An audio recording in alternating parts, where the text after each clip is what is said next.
रुको, मैं ही तुम्हारा हस्बैंड हूँ। ओ मिस्टर, तुम पागल हो क्या? तुम्हारी बीवी वो है। अरे नहीं दीदी, मैं इनकी बीवी नहीं हूँ। अच्छा तो ये तुम्हारी बीवी नहीं है, मतलब तुम अपनी रियल वाइफ को चीट कर रहे हो? अरे बेबी, तुम ही मेरी रियल वाइफ हो। आई नो, तुम अपनी याददाश्त खो चुकी हो।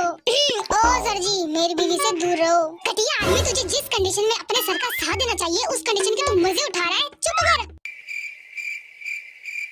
अगर तुमने एक शब्द और बोला ना मेरे हस्बैंड को तो तुम्हारा मुंह तोड़ दूंगी। आई नो बेबी, तुम मुझे भूल गई हो, पर मेरे पास ना एक आइडिया है। मैंने ना फिल्मों में देखा है, जब इंसान अपनी याददाश्त खो जाता है ना तो उसे दोबारा वही मानना चाहिए जहाँ पहले लगी होती है। ऐसे करने से उसकी याददाश्त वापस आ जाती है। दिमाग घुटनों में है क्या? मुझे पता है तुम्हारे सर पर चोट लगी है, इसलिए मैं तुम्हें दोबारा धक्का दूंगा ताकि तुम्हारी याददाश्त वापस आ जाए। अगर मेरे पास भी आए ना तो तुम्हारी नाक तोड़ दूंगी। Sorry baby.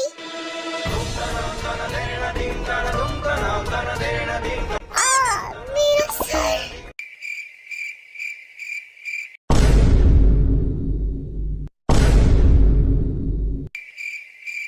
याद आ गया, मुझे सब याद आ गया।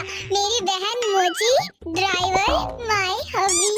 थैंक गॉड थे होंगे, तुम्हें सब याद आ गया। थैंक गॉड दीदी, आपको सब याद आ गया, क्योंकि मुझे भी आपको कुछ बताना है।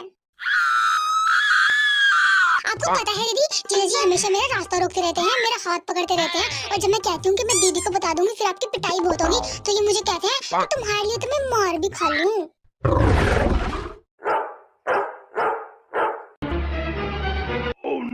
अरे मेरी बहू कहाँ है? माँ जी मैं यहाँ हूँ। हाय मेरी बहू। बहू तुम ठीक तो हो ना? हाँ माँ जी मैं ठीक हूँ। थोड़ी देर के लिए मेरी याददाश्त चली गई थी, बट अब मुझे सब कुछ याद आ गया है, और साथ ही मुझे कुछ पता भी चला है। क्या पता चला है? यही कि आपके लाडले बेटे मेरी छोटी बहन पर डोर डालते रहते हैं, और जब वो कहती है कि मैं अपनी बहन को बता दूंगी तब ये कहते हैं कि मैं तुम्हारे लिए तुम मार भी खा लूं।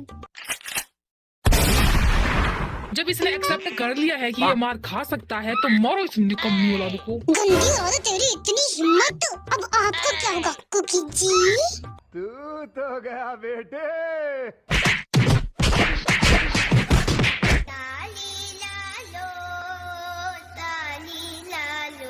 जैसी करनी वैसी भरनी।